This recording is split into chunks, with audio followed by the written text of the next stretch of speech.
Muito bem. Agora nós vamos falar a respeito do uso de antimicrobianos na prática clínica.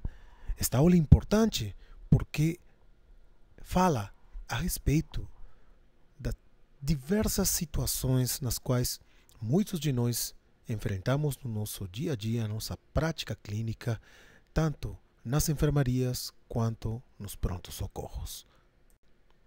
Antes de falar diretamente das principais patologias, temos que falar dos princípios básicos e principalmente a respeito da escolha do antimicrobiano. Quais são esses princípios básicos? Primeiro, se fazer a seguinte pergunta: existe infecção? Sim, parece uma pergunta boba, mas é uma pergunta fundamental. Muitas vezes nós tratamos coisas, situações, patologias não infecciosas como se fossem infecciosas. O exemplo clássico é paciente em edema agudo de pulmão terminar recebendo de graça uma ceftriaxona e azitromicina, quando realmente não tem nada de pneumonia. Então, a primeira pergunta a nos fazermos é: existe infecção verdadeiramente? Há uma grande suspeita de infecção? Se sim, vamos para a próxima pergunta. Qual a topografia? Isso é importante. Eu tenho uma grande suspeita que tem uma infecção. Qual a topografia? Quer dizer, qual o foco? Sistema nervoso central, vias aéreas superiores, pulmão, intestino, abdômen, rins, cólon, onde? Pele e partes moles. É importante saber a topografia, porque dependendo da topografia, nós vamos pensar em alguns patógenos mais frequentes, de acordo, logicamente, com a localização da infecção. Uma vez determinada a topografia da infecção suspeita ou confirmada, vamos para a próxima pergunta. Quais são os micro-organismos mais provavelmente envolvidos nessa topografia? E lógico, para isso a estatística, a literatura ajuda muito. Todos nós sabemos, por exemplo, que os patógenos mais frequentes nas infecções urinárias em pessoas não imunodeprimidas são Escherichia coli, Klebsiella pneumoniae e Proteus. Então, pensando nisso, a gente já vai colocando, vai pensando quais seriam os melhores antibióticos, os melhores antimicrobianos para tratar estes patógenos. Uma vez com nossa pequena lista de patógenos mais frequentemente envolvidos nessa infecção, passamos para a próxima pergunta. Foram colhidas culturas? Essa pergunta talvez seja a mais importante de todas. Quantas vezes nós internamos pacientes, atendemos pacientes e não solicitamos cultura e simplesmente, pelo empirismo ou pela presa do momento, iniciamos antimicrobiano às cegas? Isto já vamos falar na aula de sepse, mas é importante adiantar, é importante falar, tem que coletar culturas, principalmente hemoculturas, né, para todos os casos. Se o foco é urinário, urocultura. Se o foco é sistema nervoso central, punção lombar e cultura de líquor. Se o foco é pulmonar e o paciente estiver, por exemplo, em intubação orotraqueal ou em traqueostomia, secreção traqueal. Então, para cada local existe uma cultura especial. Por exemplo, infecção de peles, partes moles, fragmento de tecido, né? Então é importante isso aqui, porque quando a cultura ficar pronta, se ela for negativa, nós continuaremos o esquema que nós escolhemos, né? Mas se ela for positiva, nós poderemos mudar o antibiótico desescalonando ou ajustando para um micro-organismo isolado. Uma vez respondida essa pergunta, vamos para a próxima. Se a cultura é positiva, quando nós consideramos se é um patógeno ou se é colonização? Para os colegas que já têm certa experiência ou já fizeram no rodízio na UTI, vamos ver que muitas vezes, quando se solicitam culturas, por exemplo, de sítios onde normalmente há bactérias, como por exemplo fragmentos de tecido, como por exemplo secreção traqueal ou uroculturas, ou seja, de materiais normalmente não estéreis, nós temos um grande problema. A cultura positiva é o causador da infecção ou é um colonizador? Quantas vezes nós solicitamos cultura de secreção traqueal e aparece aí uma pseudomonas aeruginosa. Porém, o paciente não está com sinais ou sintomas clássicos de uma pneumonia. Então, e esse constantemente os colegas de muitas unidades de terapia intensiva caem nisso aqui. Recebem a cultura de secreção traqueal, que muitas vezes é com finalidade epidemiológica, e eles consideram como que o paciente tem uma infecção pulmonar, mesmo estando com bons parâmetros de ventilação, mesmo o paciente não estando hipersecretivo, não tendo raio-x pior, eles iniciam terapia direcionada à cultura. Então, nesse caso, não deveria se iniciar, porque trata-se de colonização. E, finalmente, não menos importante, tem que se perguntar gravidade. Nosso paciente está estável ou está grave? E por que é importante essa pergunta? Se o nosso paciente estiver estável, é possível muitas vezes tratar com medicamentos orais, tratar ambulatorialmente. Mas se o nosso paciente estiver grave, é mandatória internação. E muitas vezes, como veremos na aula de sepse, às vezes é necessária antibiótico-terapia imediata, na primeira hora. E muitas vezes com um espectro maior. A famosa bala de canhão, que às vezes é necessária quando o nosso paciente está entre a vida e a morte. Finalmente, nós teremos que nos perguntar: há dispositivos invasivos? Isso é importante. Quantas vezes nosso paciente está internado e ele está traqueostomizado, ou ele está com catéter venoso central, ou com um catéter periférico central, um PIC, ou ele está com sonda vesical? Isso é importante, porque são dispositivos que normalmente não deveriam estar nesses locais, nessas topografias, mas estão, por X motivos que não interessa falar nesse momento. Mas isso favorece a colonização do local, do dispositivo, e uma mudança da microbiota e provavelmente de geração de patogenicidade nessa topografia. Por isso é importante saber. Ok? Vamos. Qual antimicrobiano a escolher? Importante se perguntar isso aqui. Para isso nós temos que tomar em consideração tanto a farmacocinética quanto a farmacodinâmica do antimicrobiano. E nesse caso, teremos que nos perguntar qual o volume de distribuição do antimicrobiano, quais são os sítios onde ele penetra melhor, ele tem excreção renal ou não, precisa de ajuste para a função renal, precisa de ajuste para a função hepática.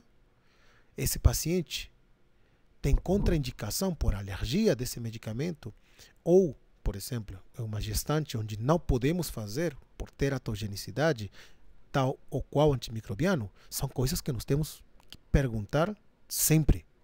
Por isso é importante conhecer a farmacocinética, que é o que acontece desde que o antibiótico, o antimicrobiano, entra em contato com o nosso organismo até chegar no sítio de ação. E a farmacodinâmica é o que acontece depois, ou seja, o efeito que ele tem contra a infecção.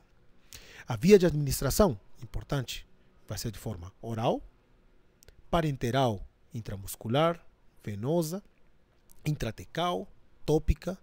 Qual vai ser a via de administração? Isso é importante. O espectro. Tem antimicrobianos que têm largo espectro, tem outros que têm espectro direcionado para gram positivos ou para gram negativos. Isso é importante porque, dependendo, lembra naquela pergunta, quais são os patógenos mais frequentes? Quando falamos de ITU, de infecção de trato urinário, não falamos que era Escherichia coli, Klebsiella e Proteus, os três são gram-negativos. Eu não vou utilizar um antimicrobiano especificamente para gram-positivos, porque eu não iria pegar esses patógenos. Ou seja, é importante avaliar sempre o espectro do nosso antimicrobiano. É bactericida ou é bacteriostático? Se for bactericida, muito melhor. Se for bacteriostático, às vezes não é tão ruim. Porém, depende da resposta imunitária do nosso paciente. Se nosso paciente estiver em sepse grave, se nosso paciente estiver instável, não é recomendado fazer um bacteriostático. Efeitos adversos. Isso é importante. Quais são os efeitos adversos do antimicrobiano? Podem ser vários. Às vezes, nosso paciente está melhor clinicamente e subitamente começa a ter leucopenia. Opa, mas por quê? O que aconteceu? Muitas vezes é o efeito do antimicrobiano. Um antimicrobiano que tem um efeito adverso. Às vezes, nosso paciente começa a ter equimose, sangramentos, faz um hemograma e vê que tem trombocitopenia. Opa, isso pode ser reflexo de um efeito adverso do nosso antimicrobiano. Então é importante, toda vez que você for prescrever antimicrobiano, dá uma lida. Não é hoje em dia tão difícil você acessar uma bula, né, ou acessar a monografia do antimicrobiano. E vai lá, efeitos adversos. Muitas vezes o que seu paciente apresenta depois de ter iniciado o antimicrobiano é um efeito adverso e a gente deixa passar. Custos. Lógico, para a rede pública, às vezes a gente não toma muito em consideração isso. Porém, lembrar, lógico que estamos na rede pública e tudo que é utilizado na rede pública vem de onde? Vem dos cofres públicos, que são alimentados por impostos que todos nós pagamos. Então, se nós usamos drogas extremamente caras, o arsenal que nós temos também ele vai diminuir. E muitas vezes, pacientes que realmente precisam dessas drogas caras, entre aspas, não vão ter a possibilidade de utilizar, logicamente, aumentando a mortalidade nos nossos pacientes. Por isso é importante, quando falo de custos, eu sempre coloco um exemplo claro. Você vai ficar alarmado quando ficar sabendo que o custo, por exemplo, da linezolida, eu não vou falar o nome comercial aqui, mas a apresentação da linezolida, que é o nome comercial X, né, é 2 vezes ao dia. Cada frasco vai entre 600 a 900 reais, ou seja, 1.800 reais por dia.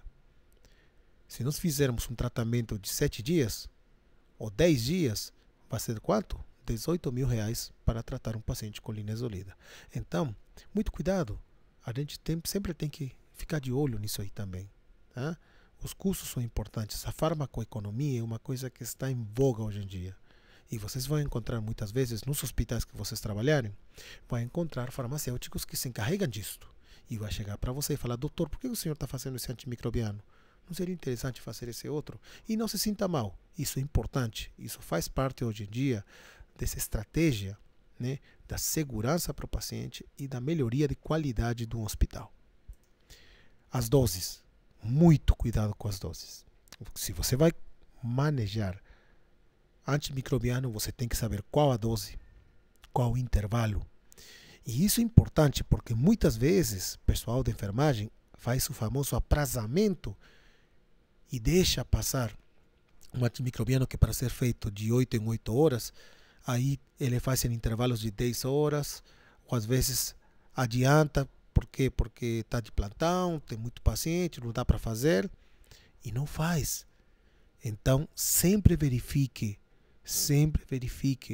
a sua prescrição, que hora foi prescrito. Geralmente, o enfermeiro ele é obrigado a colocar o horário que ele infundiu o antimicrobiano, e muitas vezes não está. E aí você se preocupa: nossa, estou com 3 dias de antimicrobiano e meu paciente não melhora, vou escalonar. Às vezes, não é porque o antibiótico não tem efeito.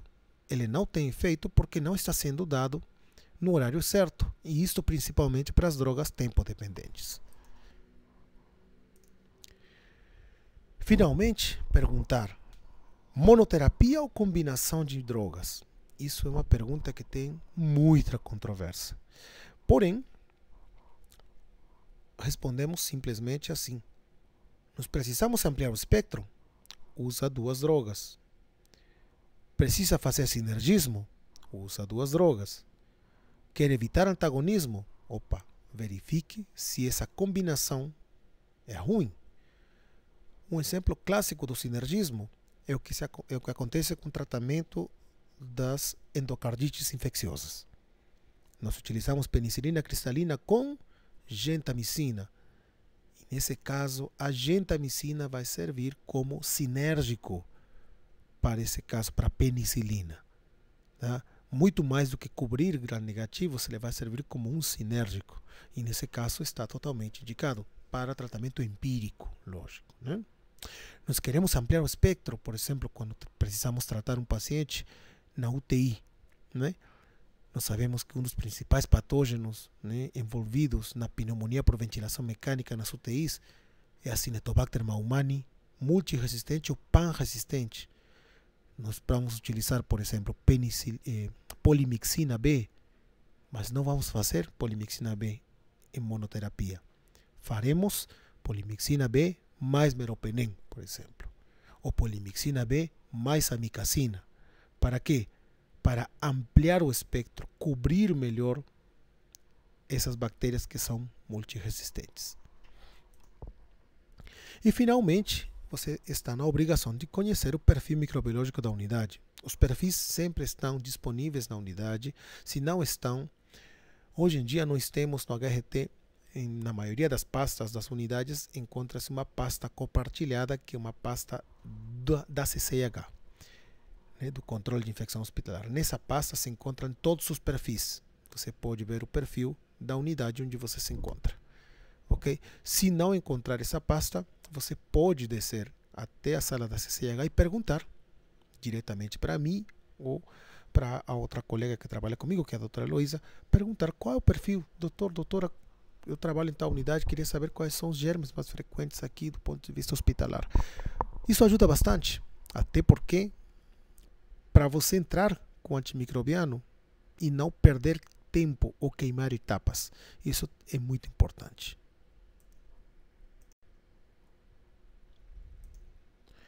Muito bem, esse quadro simplifica o que significa farmacocinética e farmacodinâmica, lembrando um pouco as aulas de vocês na faculdade. Quando o antimicrobiano penetra no corpo humano, é administrado, então nós precisamos falar sobre absorção, quando ele é via oral, por exemplo, distribuição nos tecidos, né, nos órgãos, metabolismo, excreção, tudo isso tem a ver com farmacocinética. Uma vez que o antimicrobiano é concentrado no local da infecção e ele atinge a concentração inibitora mínima do patógeno que está causando a infecção, então ele vai dar como consequência o resultado tanto na redução da contagem bacteriana, redução da mortalidade e melhora clínica. Então, isso tem a ver com a farmacodinâmica. E isso é importante, saber como é que esse antimicrobiano se comporta dentro do tecido, dentro do local, do sítio de ação. E nós temos que saber isso, se ele é eliminado de forma tempo-dependente ou se ele é eliminado de forma concentração dependente. Se nosso antimicrobiano tem efeito pós-antibiótico, como é o caso, por exemplo, dos aminoglicosídeos, como é o caso das quinolonas, que mesmo depois de diminuir a concentração por baixo da MIC, ele tem um efeito pós-antibiótico que permanece acima da MIC. Parece meio estranho, meio paradoxal, mas isso é verdade. Então, por isso que nós precisamos relembrar um pouco a questão de farmacologia. As drogas tempodependentes, por exemplo, são aquelas que exibem atividade bacteriana quando a concentração livre da droga permanece acima da MIC durante determinado tempo. Ou seja, todos os beta-lactâmicos, vou repetir, penicilinas, cefalosporinas, monobactâmicos, carbapenêmicos, as lincosaminas como a clindamicina, os macrolídeos, os azalídeos como a azitromicina E os glicopeptídeos, como a vancomicina, todos eles são drogas tempo-dependentes. As oxazolidonas, como a linezolida, também são tempo-dependentes. Então é importante que você conheça isto. Esse gráfico aqui mostra que enquanto o medicamento, nesse caso o antimicrobiano, estiver acima da concentração mínima inibitória, que é essa linha horizontal, né, em cor de rosa, que está escrito aqui sim, né? Enquanto estiver acima, ela vai ter o efeito desejado. E você vê que conforme passam as horas, a concentração vai caindo. E chega um tempo, lógico, depois disto, que a concentração cai por baixo da MIC. E aí é que é o grande problema. Aí é que nosso antimicrobiano não tem mais efeito e pode dar, né, oportunidade para a nossa bactéria, o nosso patógeno, expressar resistência ou induzir resistência. Por isso é que é importante que se façam uma nova dose do antimicrobiano umas horas antes de que essa concentração caia por baixo da MIC. Por isso se chama tempo dependente. Por isso que a amoxicilina se faz de 8 em 8 horas. Por isso é que a penicilina se faz de 4 em 4 horas. Por isso é que a vancomicina se faz a cada 12 horas.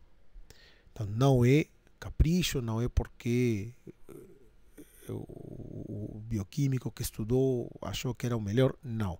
É tudo baseado em estudos de farmacocinética e farmacodinâmica. As drogas concentração dependentes já são diferentes. Elas têm geralmente o famoso efeito pós-antibiótico e por esse motivo, muitas vezes, somente precisa de uma única dose, com uma concentração bastante alta, ao dia. Esse é o caso, por exemplo, aqui vou comentar um pouco sobre o que significa a droga concentração dependente, né? Aumentando a concentração acima da concentração mínima necessária, a MIC, para inibir o crescimento bacteriano. Isso maximiza a erradicação bacteriana. E quais são as drogas concentração dependentes? São os aminoglicosídeos, as quinolonas, principalmente as fluoroquinolonas, que são as quinolonas de segunda e terceira geração, o metronidazol e as polimixinas, tanto a B quanto a E. São drogas concentração dependentes. E aqui nós vemos a droga, ela atinge uma concentração muito alta e ela rapidamente ela cai por baixo da MIC. Porém, ela tem um efeito pós-antibiótico. E essa droga, certamente, por atingir uma concentração muito alta, esse pico faz que pela farmacocinética e farmacodinâmica dela consiga destruir a maior quantidade de bactérias patógenas. Então, a estratégia nesse caso é uma concentração muito alta no início e depois vai caindo e deixa um efeito residual. Isso é importante? É importante quando a droga tem essa perspectiva ou tem essa característica, como é o caso, por exemplo, do aminoglicosídeo, né? Nós fazemos doses elevadas, por exemplo, 1 grama de amicacina uma vez ao dia, né? Nós fazemos 750 miligramas de levofloxacina, por exemplo, não se faz mais 500 miligramas. Vamos lá. E na prática clínica, como é que eu traduzo tudo isso que eu estou falando aqui? Vamos falar de algumas das principais indicações, coisas que nós vemos no nosso dia a dia, principalmente no pronto-socorro, e alguns esquemas que eu vou sugerir, baseado, logicamente, na nossa vivência, principalmente aqui no nosso hospital, aqui no HRT. Vamos falar então primeiro da pneumonia adquirida na comunidade, a famosa PAC. Esse aqui é um gráfico de um estudo chamado SENTRI, já é um pouco antigo, é 2008, Porém, ele mostra aqui quais são os principais patógenos que causam pneumonia adquirida na comunidade, que em inglês está aqui, né? Community Acquired Pneumonia, CAP, que em português seria PAC, né? Nós vemos que o principal patógeno é Streptococcus pneumoniae, seguido de quem? Opa, aqui, Haemophilus influenza e Moraxella catarrhalis, gram-negativos. Seguidos de quem? Nós temos aqui alguns gram-negativos, que são geralmente Klebsiella pneumoniae, né? Só que nós temos uma quantidade aqui, ó, de mais ou menos 22% dos casos são causados por quem? Pelos famosos germes atípicos, que não são tão atípicos, né? Para serem 22%, é praticamente um quarto, né? Um de cada 4 pneumonias vai ser causada por germe atípico, entre aspas, né? Que é Chlamydophila pneumoniae, Mycoplasma pneumoniae e Legionella. Então é importante lembrar disso aqui, né? Lembrar também que para a pneumonia adquirida na comunidade nós temos uma ferramenta importante que quase ninguém utiliza. É o famoso CURB 65. É um score que se baseia em quê? Primeiro, a C é a presença de confusão mental. Nosso paciente tem confusão mental, é um ponto. U, ureia. Quando a ureia está acima de 50 mg por decilitro, já é mais um ponto. R, frequência respiratória, né? Quando estiver maior ou igual a 30, é mais um ponto. B, de blood pressure, ou seja, pressão arterial.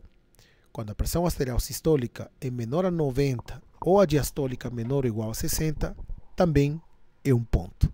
E 65, lógico, é a idade do nosso paciente. Quando ele tem mais igual ou mais de 65 anos, é mais um ponto. Então nós podemos ter quantos? 5 pontos, né? E nesse caso, nós teremos aqui o score CURB 65. Quando ele dá de 0 a 1, a mortalidade é baixa e, portanto, poderemos tratar nosso paciente de forma ambulatorial. Quando ele tem um score de 2, tem uma mortalidade intermediária de 9,2%. Nesse caso, é de se considerar tratamento hospitalar. Então, esse paciente ele precisa ficar internado, nem que seja 2 ou 3 dias, para você ver se ele está evoluindo bem e depois, se puder, vá com tratamento oral para casa. Mas precisa ficar. Quando o score CURB 65 está de 3 pontos ou mais de 3 a 5, a mortalidade é alta. É bem alta, 22%. 1 de cada 4 pacientes ele vai morrer.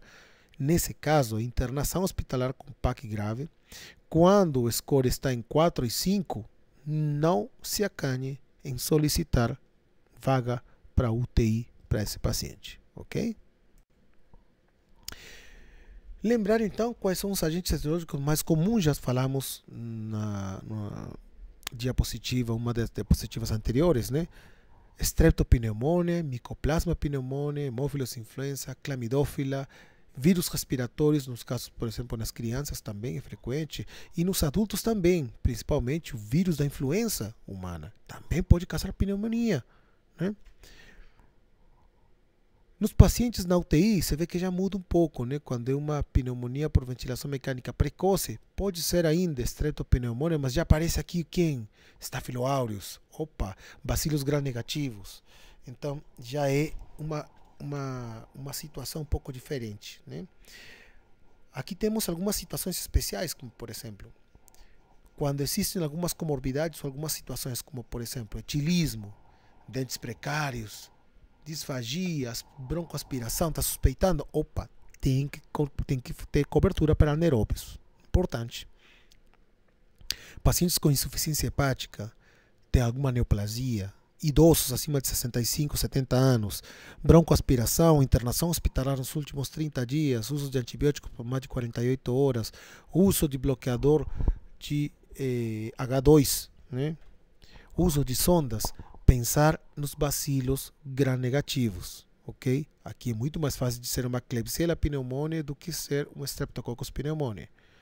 Influenza com superinfecção bacteriana. Lembrar que a síndrome respiratória aguda grave causada pela influenza, ela em mais de 70% vai ter uma pneumonia bacteriana associada a nosso quadro viral. Então, não está errado você associar ao oseltamivir um antimicrobiano, porque teu paciente provavelmente fará pneumonia bacteriana associada, ok? Geralmente por Streptopneumoniae, Staphylococcus ou Haemophilus influenzae. Quando o nosso paciente é aquele famoso DPOcítico, né? O famoso paciente com DPOC, doença pulmonar estrutural grave, intervenção prévia ou uso recente de antimicrobiano, opa, aí é diferente. Aí nosso paciente tem um risco elevado de ter uma pneumonia por pseudomonas aeruginosas. E aí o esquema muda, e muda bastante. Então, quando temos uma pneumonia em adulto jovem, sem indicação de internação, né, normalmente um tratamento ambulatorial, né, o que nós podemos fazer? Macrolídeo por 5 dias ou um beta-lactâmico por 7 dias. Né? Nesse caso, o macrolídeo de escolha é uma azitromicina, né? Azitromicina ou claritromicina de 12 em 12 horas. O beta-lactâmico normalmente é amoxicilina com clavulanato, ok? Pode-se utilizar quinolona respiratória? Pode. Uma levofloxacina 750 mg, tá? Não é 500 mg. Mesmo na dose oral é 750 mg. Existe uma apresentação, não vou falar o laboratório, de levofloxacina 750 mg. Na rede pública nós temos de 250. Então você tem que passar 3 comprimidinhos para teu paciente durante 7 dias, tá? Às vezes é necessário associar ao beta-lactâmico um macrolídeo. Então você faz, por exemplo, né, uma amoxiclavulanato com azitromicina, por exemplo. Tá? Isso, por exemplo, quando o paciente tem comorbidades, por exemplo, diabético, né, pacientes com nefropatas, pacientes com hepatopatias, pacientes com neoplasias, tem que ficar de olho e é melhor associar os dois. Tá? Quando o nosso paciente tem indicação de internação sem fatores de risco para pseudomonas, né? Então aí é diferente. Estou falando aqui amoxiclavulanato ou cefuroxima, ou ceftriaxona, ou cefotaxima, né? Quer dizer, você vai internar teu paciente para a rede pública aqui, nós podemos fazer o quê? Não temos cefuroxima na rede pública, não temos cefotaxima, de vez em quando, às vezes tem. Podemos fazer ceftriaxona. E amoxiclavulanato venoso não temos, pode ser feito o que? Ampicilina sulbactam, por exemplo. Né? Tudo isso, qualquer uma dessas opções, associada com macrolídeo, que nesse caso seria azitromicina venosa, 500 mg uma vez ao dia. Por favor, não me faça nunca, jamais, azitromicina 1 grama EV. Se você quiser ver seu paciente com uma arritmia, e esse paciente pode até piorar e pode ir para óbito, faça. A azitromicina só se faz 1 grama quando se faz via oral para tratamento, por exemplo, de uma síndrome de corrimento uretral. Teria indicação quando é oral. Venosa, nunca se faz 1 grama, ok? E vocês estão vendo aqui que o tempo de tratamento é 7 dias. Não se faz mais 10, 14, 20, não. Existem casos pontuais que nós vamos tratar mais do que 7 dias. Pneumonia adquirida na comunidade não complicada são 7 dias de antibióticos e mais nada. Quando nós temos pacientes com risco para pseudomonas aeruginosa, aí é diferente. Aí você tem que internar e geralmente faz o quê? Pipetazo, piperacilina tazobactam, que a dose, né, preconizada é 4,5 gramas EV de 6 em 6 horas. Né? Ou pode ser feita um beta-lactâmico, como é o caso do cefepime.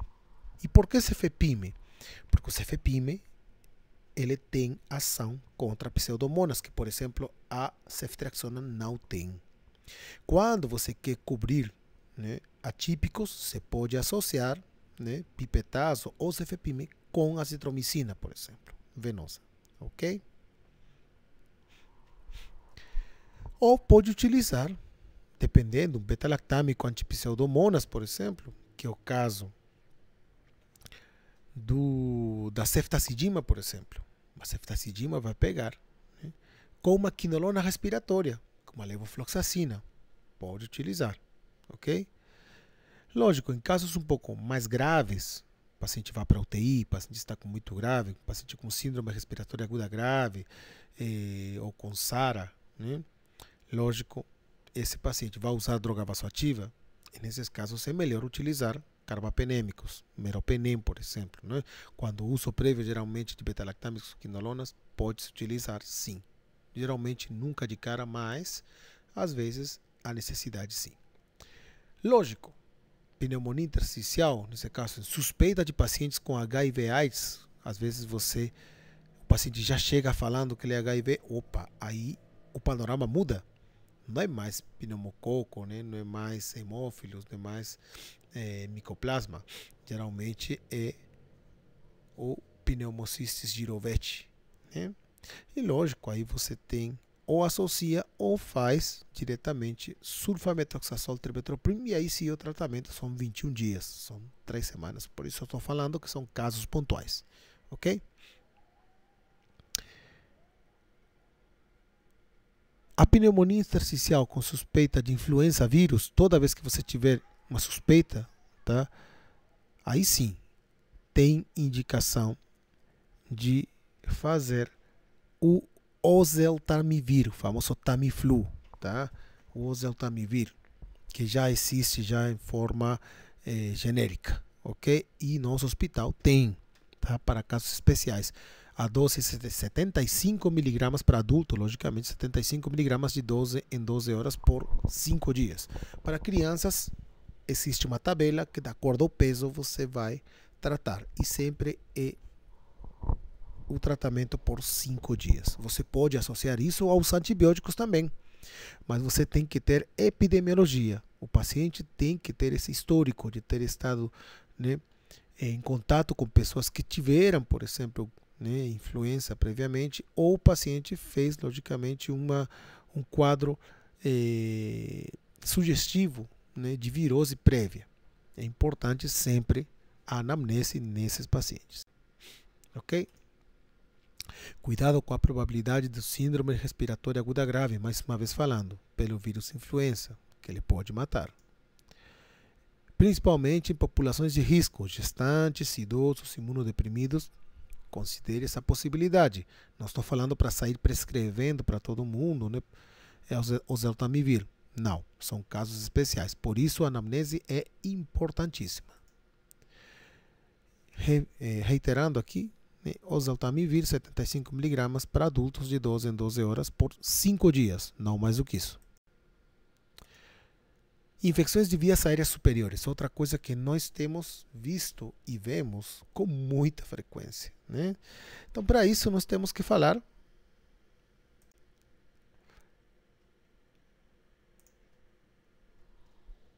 e temos que aprender a diferenciar o que é um resfriado comum, o que é influenza, o que é uma síndrome monolike, o que é uma amigdalite, o que é uma faringite, o que é uma laringite, o que é uma rinocinusite.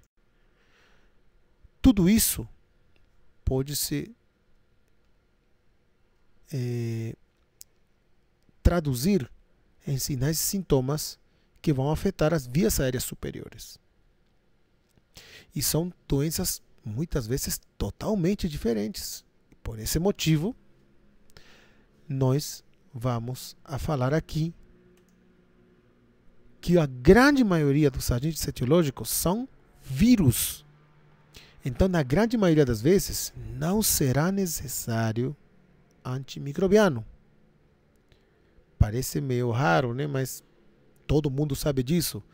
Mas todo mundo sabendo disso sempre prescreve antibiótico para o paciente, né?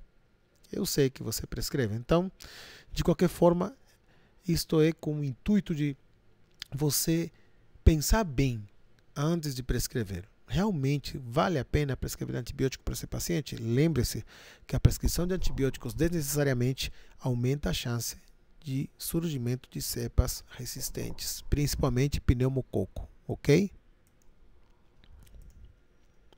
Para amigdalites, faringites, laringites, né, quando elas são bacterianas, os principais agentes etiológicos estão aqui. Streptococcus pyogenes, Streptococcus pneumoniae, que é o pneumococo, Moraxella catarrhalis e Haemophilus influenzae. Para a sinusite, lembrar que o tempo de antimicrobiano tem que ser estendido, principalmente quando você faz uso de beta-lactâmico. Não pode ser mais 7 dias. Tem que ser pelo menos uns 10 dias ou 14 dias, ok? Porque sabemos que a sinusite, queira ou não, ele é um espaço que está dentro do osso. Então, para penetrar, vai ser difícil. Precisamos manter o antibiótico em doses, em concentrações eficazes por mais tempo. Para a faringoamigdalite, existe uma ferramenta muito bacana, muito boa, que quase ninguém utiliza, mas eu acho muito legal. É a famosa escala de Centor. A escala de Centor, ele avalia quatro sinais ou 4 critérios, 4 itens. O primeiro é a febre. Se a temperatura estiver acima ou igual de 38,5, é um ponto. Linfadenomegalia cervical anterior, mais um ponto. Exudato amigdaliano, ou seja, famosas placas, né, nas amígdalas, é mais um ponto. E ausência de tosse.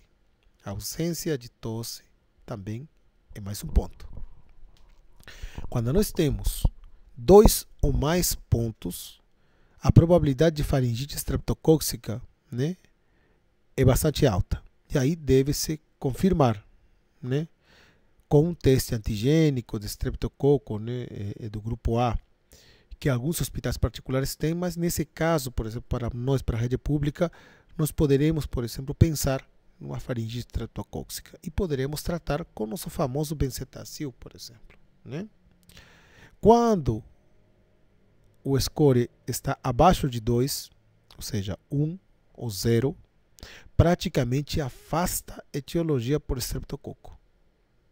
Quando é 0, 100% de certeza que isso não é estreptocóxico, ok? É uma escala bastante bacana, ainda é utilizada, né, com bastante frequência e que muitos de nós desconhecemos. Então, eu sugiro você utilizá-la. Não vai tomar muito do seu tempo. Vamos aqui com os esquemas que nós temos. Por exemplo, lembrar que a faringoamigdalite pode ser causada por vírus também. Nesse caso, por vírus herpes, né? Nesse caso, utilizar a ciclovir, né? Quando é mononucleose ou uma doença monolike, tem que ser o tratamento tem que ser direcionado para isso. E a maioria das vezes, a mononucleose, sabemos que é causada pelo vírus Epstein-Barr, não tem tratamento específico, não existe antiviral para poder tratar. Quando é estreptocóxica, lembrar do score de Centor, penicilina benzatina, 1,2 milhões, dose única intramuscular, o famoso benzetacil, né? Vale a pena fazê-lo? Sim, pode ser feito. Quando é uma faringite estreptocóxica, é extremamente válido e pode ser utilizado. O paciente não quer tomar, você pode passar como segunda opção tanto a amoxicilina, 500 de 8 em 8, eritromicina, de 6 em 6 horas. Cuidado porque ele pode causar bastante desconforto abdominal, principalmente náuseas, vômitos, diarreia. Azitromicina, por exemplo, 500 mg uma vez ao dia. E aqui eu quero lembrar uma coisa importante. Toda vez que você prescrever a azitromicina para teu paciente, tem que lembrar uma coisa importante. A azitromicina, ela sofre interação com alimentos.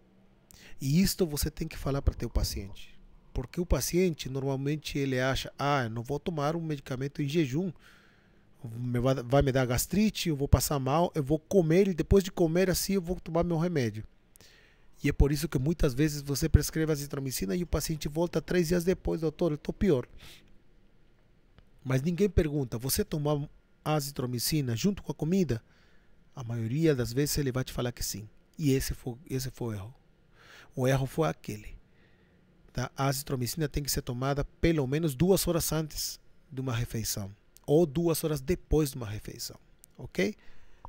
Fica a dica para vocês aí. ok? Quando há uma rinocinusite, pode ser por pneumococo, hemófilo, moraxella, a indicação não é amoxicilina sozinha, por favor, tá? É amoxicilina com clavulanato, tá? Amoxicilina com clavulanato de 8 em 8 horas, tá? Aquela dose de 625 miligramas, ok? Quando se utiliza a azitromicina, tem que tratar por mais tempo, né? 7 dias. O levofloxacina, por exemplo, né? 500 miligramas por uma vez, 750 miligramas, aqui está 500 miligramas, está errado, é 750 miligramas uma vez ao dia, ok? Isso é quando é rinocinusite, né? Quando é uma sinusite expressa mesmo, aí o tratamento é um pouquinho mais longo, são 14 dias, 10 ou 14 dias, ok? Vamos então com a próxima patologia. Infecções de pele e partes moles. Coisa que nós vemos com bastante frequência também, né? Quando falamos de infecção de pele e partes moles, temos que lembrar o seguinte. Nós temos infecções superficiais, profundas e outras. Nós temos que saber diferenciar quando são superficiais e quando são profundas. Quais são as superficiais? Nós temos as circunscritas ou locais e as difusas. As circunscritas são abscesso, foliculite, furúnculo ou furunculite, né? O carbúnculo, hidratenite supurativa, impetigo, ectima, ectima gangrenosa, linfangite, linfadenite, tudo isso é local. As difusas, opa, aqui um pouco mais difícil, tá? Mas confunde muito. Mas as difusas são a celulite e a erisipela. Controvérsia também até hoje, o que é celulite, o que é erisipela. Eu vou colocar agora um gráfico mais ou menos para ter uma ideia melhor, tá? Agora, quando são profundas, aí que tem que ter cuidado.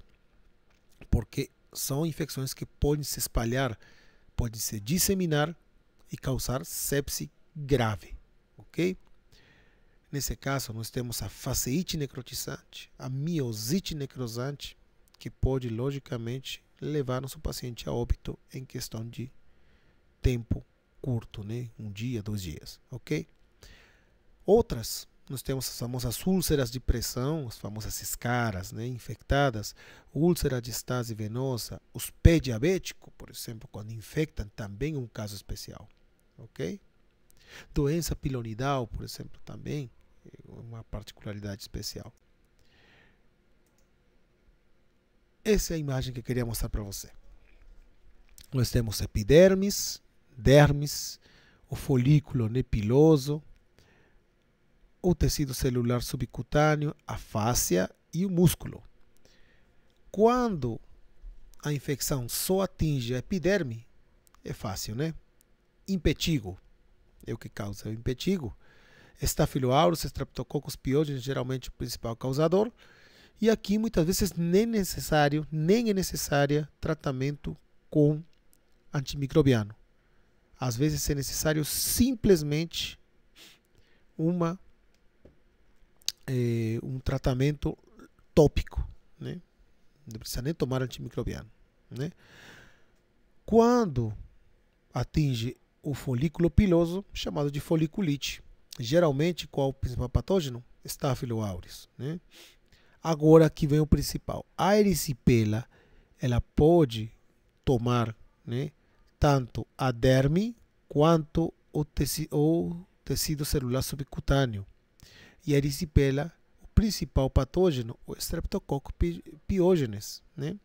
Já a celulite, ela pode pegar também parte da derme, mas principalmente o tecido celular subcutâneo. Por isso que tem controvérsia quando é erisipela ou é celulite. Pode ser qualquer um dos dois.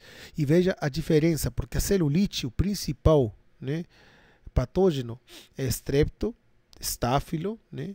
Tem também raramente por hemófilos. Então, você vê a diferença que tem, né, que você precisa tratar. Muitas vezes coisas entre estreptococo e estafilococo, ok?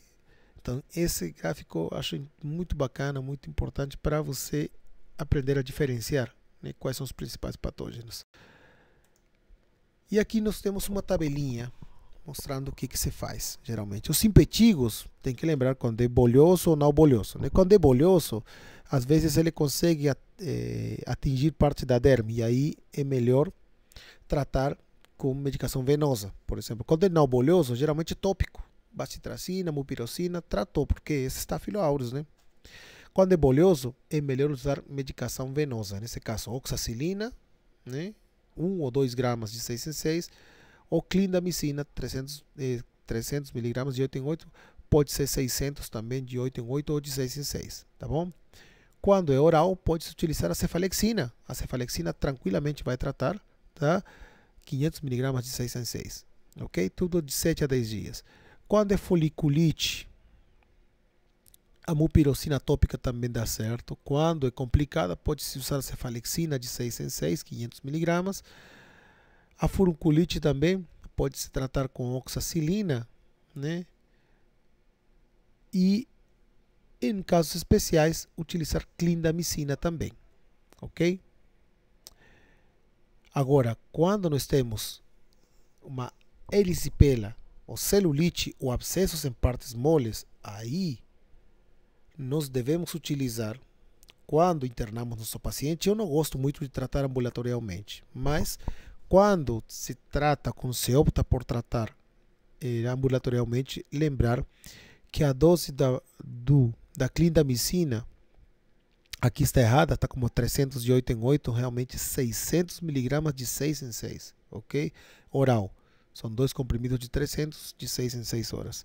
Quando o paciente está internado ou com sepse, lógico, você pode usar cefazolina ou pode utilizar também, seria cefazolina mesmo, né? Ou a oxacilina, que nesse caso é 2 gramas de 4 em 4 horas, ok? É 2 gramas de 4 em 4 horas.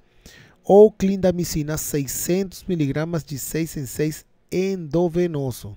Aqui não se faz isso nada oral, ok? E sempre coletar culturas, nesse caso tem que se coletar hemoculturas, tá?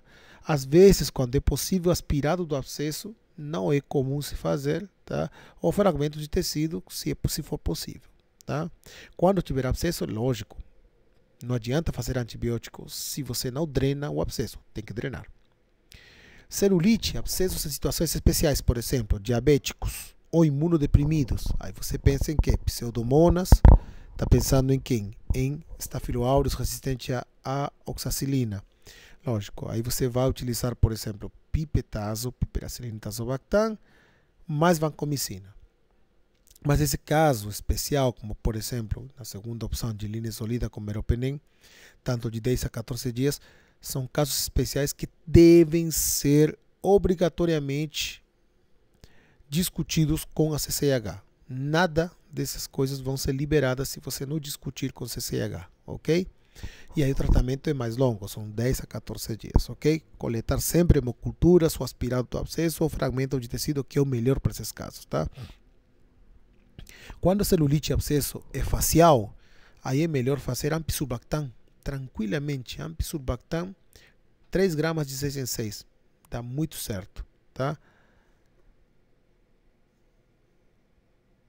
Quando tem mordedura humana ou animal, que às vezes pode infectar também, o melhor tratamento você pode fazer oral, amoxiclavulanato, por exemplo, 625 de 8 em 8, ou clinda com gentamicina, que é outra opção, por exemplo, né? Que nesse caso a gentamicina vai servir de sinérgico também, ok? É importante. Para pacientes alérgicos a beta-lactâmicos, pode-se utilizar ciprofloxacina, por exemplo, mais clindamicina para esses casos também, ok? Lembrar, por exemplo, que esses casos especiais, estou colocando aqui, né, quando tem diabético, imunodeprimido, quando se pensa mais em pseudomonas ou MRCA, tem que ser discutido com a CCIH, ok? Infecções de trato urinário. Para infecções de trato urinário, temos que pensar o seguinte, temos a primeira situação aqui, uma cistite aguda em mulher não grávida, né? Esse gráfico mostra aqui um pequeno fluxograma do que se faz, né? Geralmente pode utilizar fita reagente ou é o famoso EAS, né? Atualmente, né, se preconizava o uso por uma cistite aguda não complicada, por exemplo, o tratamento com 3 dias de tratamento. Hoje em dia, realmente só se for realmente uma cistite aguda não complicada mesmo, aquela que não dá prostração, que não dá febre alta, simplesmente só desconforto urinário, né? E um EAS, né? Que mostra logicamente uma alteração sugestiva de infecção urinária. Aí pode fazer de 3 a 5 dias de antimicrobiano, né? Lógico, sempre coletando urocultura, não esquecer, tá? Agora, o esquema preferencial para esses casos é qual? Cefalexina ou amoxicilina clavulanato. A cefalexina 500 mg de 66 ou a amoxicilina clavulanato 625 de 8 em 8 horas via oral. Ambas em via oral. E o esquema alternativo é ciprofloxacina 500 de 12 em 12 ou sulfametoxazol trimetroprima 800/160, ou seja, 2 comprimidos convencionais de 12 em 12 horas. Por que estou colocando a ciprofloxacina como um esquema alternativo? Fizemos um trabalho, tá? Foi até um ex-residente que fez para nós o trabalho de fazer o perfil das bactérias isoladas em uroculturas, né, em 2 anos, e descobrimos que a resistência à ciprofloxacina é alta, bastante alta. Então, é melhor nesses casos utilizar cefalosporinas de primeira e segunda geração, que vão dar muito certo. E nesse caso, por isso, se utiliza a cefalexina ou a amoxicilina clavulanato. Pode-se utilizar, que a chance de dar certo é maior do que quando se utiliza a ciprofloxacina. O trimetoprim, sulfametoxazol trimetroprima, também tem altos índices de falha terapêutica. Coloco como esquema alternativo porque pode ser que nosso paciente seja alérgico a beta-lactâmicos. E nesse caso, logicamente, infelizmente, vai ter que fazer o outro esquema. Sempre coletar uroculturas. Geralmente, em 2 ou 3 dias, você já tem a urocultura pronta, o resultado. E ele vai te dar um norte para você escolher o melhor antimicrobiano, ok? Pielonefrite aguda. Quando você tem pielonefrite aguda em mulheres não grávidas, sempre hospitalizar. Não tem que vou tratar hospital o dia, não. Pelo menos uns 2 ou 3 dias tem que ficar internada para ver se está bem, enquanto sai o resultado da cultura, da urocultura principalmente, tá? O esquema preferencial é cefuroxima 750 mg de 8 em 8. Sim, eu sei que na rede pública não temos cefuroxima, que seria o melhor caso nessa situação. Então, nossa outra opção é qual? Ceftriaxona. Ceftriaxona 1 grama de 12 em 12 horas. Não existe, gente, não existe esquema de 2 gramas uma vez ao dia. Não me prescreva 2 gramas uma vez ao dia, porque lembramos que as cefalosporinas, nesse caso a ceftriaxona, é um medicamento tempo dependente. Então, 1 grama, aumentando a concentração, eu não vou fazer que ele tenha melhor ação. Não, não mesmo, ok? É 1 grama de 12 em 12 por 7 dias. 7 dias é suficiente. Se não resolver 7 dias é porque é outro patógeno e tem alguma outra complicação. O esquema alternativo é ciprofloxacina 400 de 12 em 12, venoso, lógico, por 7 dias. Agora, isso é importante. Em caso de uso prévio de antimicrobianos, né, nas últimas semanas, 2 ou 3 semanas, ou infecção de trato urinário a repetição, mais de 3 episódios nos últimos 6 meses, nesse caso, a chance de nós termos uma infecção urinária por um germe ESBL, ou seja, de beta-lactamase, produtor de beta-lactamase de espectro ampliado, é alto. E aí, nem cefuroxima, nem ceftriaxona, nem ciprofloxacina vão resolver. Aí temos que entrar com um carbapenêmico. E nesse caso, o melhor deles é o ertapenem. 1 grama uma vez ao dia por 7 dias. Por que ertapenem? Por que não meropenem? Por que não imipenem cilastatina? Porque nós não precisamos cobrir pseudomonas. Meropenem e imipenem pega pseudomonas. E eu vou estar pegando pseudomonas à toa. Vou estar pressionando a pseudomona quando não preciso. O ertapenem tem esse grande diferencial. Não pega pseudomonas. E para este caso é uma vantagem. É importante. Ok? Lembrando, né, ressaltando, sempre coletar uroculturas. Nunca me trato um paciente empiricamente sem ter colhido uroculturas, tá? Tente coletar uroculturas na maior parte das vezes, ok? Infecções urinárias da gravidez, isso é uma coisa um pouco, bom, situação que tem que ser tomada em consideração. E aqui, logicamente, que é importantíssimo. A urocultura na gravidez, ele pode vir com bactéria, né, positiva, e muitas vezes ser uma bacteriúria assintomática, quer dizer, a paciente não está sentindo nada, mas quem faz pré-natal geralmente pede o EAS e pede a urocultura. E na urocultura muitas vezes cresce, por exemplo, Escherichia coli, sensível a tudo. A paciente não está sentindo nada, não está com dissúria, não está com nada. Porém, o fato de estar grávida faz com que ela fique vulnerável. Então, nesses casos, está liberado tratar a bacteriúria sintomática. Então, gestante com bacteriúria sintomática, você tem que tratar, ok? Tem que tratar de 5 a 7 dias, dependendo com o antibiograma, ok? Para cistite aguda, pode-se utilizar cefalexina, amoxicilina clavulanato, tá bom? Outra opção é usar a nitrofurantoína, por exemplo, que ele penetra bem, né, no trato urinário, geralmente tem uma boa performance também, tá? Tem alguns efeitos colaterais, como geralmente náusea, vômito. Se isso acontecer, logicamente não seria legal utilizá-lo, tá? E para pilonefrite em gestante, geralmente se utiliza céfalos céfalo de segunda ou de terceira, né? Cefuroxima ou ceftriaxona, tá bom? E lembrar aqui que mesmo em gestantes, nunca usar quinolona, tetraciclina, sulfametoxazol-trimetroprima, aminoglicosídeos, não se usa realmente por esse grande problema lógico dele causar problemas no feto, ok? Então, nesse caso, pode-se utilizar, né, cefalexina oral, se precisar tratar, por exemplo, em internação, ceftriaxona, por exemplo, vai de bom tamanho. Está com uma ITU recorrente, pode usar ertapenem na gestação? Pode. Não é tão comum de se fazer, mas pode se utilizar sim, quando for necessário. Isso é lógico, você não vai tratar com ertapenem toda a gestante, ok? Uma opção, por exemplo, para tratamento nas gestantes, não está aqui nesse gráfico, mas é a fosfomicina contra o metamol, né? E o famoso Monuril, já falei aqui o nome comercial, mas é porque todo mundo conhece com esse nome, ok?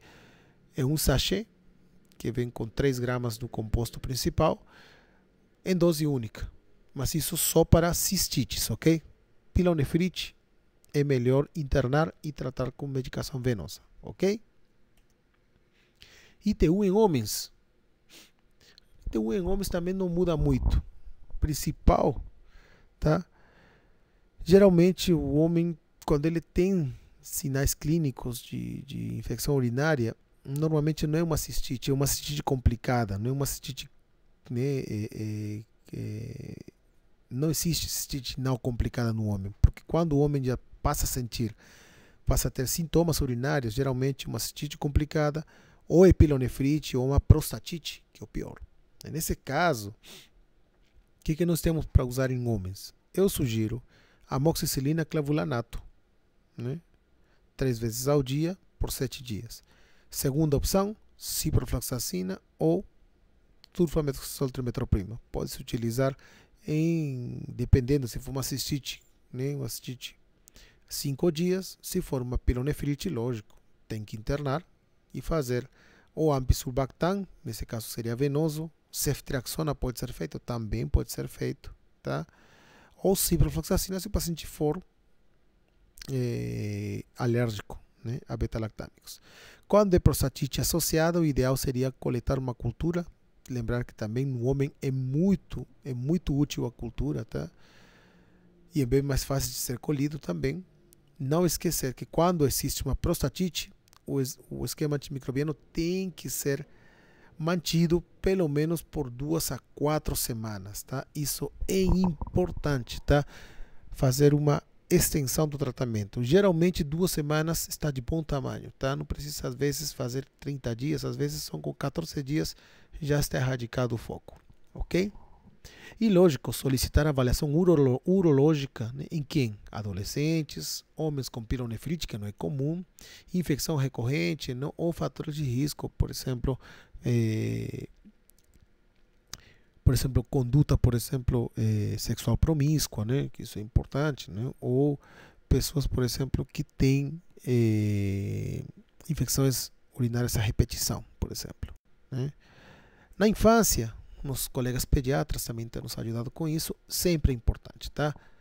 Sempre o exame físico, exame de urina, o EAS. Primeiro episódio em meninos, ou mais de 2 episódios em meninas, sempre, obrigatoriamente, solicitar um ultrassom de vias urinárias, ok? Importante, ultrassom, e para meninas, ultrassom ginecológico, tá? Mas o importante é o ultrassom de vias urinárias, é importante, tá? Para detectar, logicamente, anomalias estruturais, às vezes é uma malformação genética, e isso que está causando as infecções urinárias na criança. Então é importante investigar, ok? O tratamento geralmente se faz com cefalosporinas, tá? Pode ser feita com ceftriaxona, pode ser feita às vezes até com cefalexina mesmo, também, ou cefazolina não venoso, ou com amoxiclavulanato também, de bom tamanho, o menino tolera bem, tá? Quando houver necessidade de fazer profilaxia, porque às vezes o menino faz infecções urinárias a repetição, o principal indicado nesse caso é a nitrofurantoína, ok? Finalmente, vamos tratar de nós vamos falar rapidinho aqui sobre sepse, porque nós temos uma aula específica sobre sepse, tá? Então, vou ser específico aqui nos esquemas, né? Não esquecer que a sepse é grave, mata, e nós temos a obrigação de quê? De diagnosticá-la precocemente e tratá-la precocemente. Então, quais são os esquemas sugestivos, por exemplo, para sepse comunitária grave? Isso vai depender de quê? Do foco. Sempre tem que pensar ou tem que definir teu foco provável de infecção. É trato urinário? Cefuroxima, ceftriaxona ou ertapenem para pacientes com ITU a repetição, uso prévio de antimicrobianos ou sepse com hipotensão. Tem que usar ertapenem nesses casos, ok? É trato respiratório? Uma pneumonia, por exemplo? Pode-se usar quinolona respiratória, levo ou moxifloxacina. Pode-se usar, por exemplo, a combinação de ampicilina sulbactam, 3 gramas de 6 em 6, com azitromicina, por exemplo. Cefepime, 1 grama de 8 em 8, com azitromicina para caso de uso prévio de antimicrobianos. Usou previamente antimicrobianos? Ah, doutor, ele esteve tratando com levofloxacina, mas não melhorou. Aí tem que entrar com cefepime, com azitromicina, porque aí tem que pensar que pseudomonas pode estar também tomando partido aí, ok? Trato digestivo, a sepse abdominal. A indicação é fazer ciprofloxacina com metronidazol ou clindamicina. As doses estão ali, 400 de 12 em 12 para a ciprofloxacina, o metronidazol 500 de 8 em 8 ou a clindamicina 600 mg de 6 em 6. Olha, que não é 300 de 8 em 8, não é 600 de 8 em 8, é 600 mg de 6 em 6.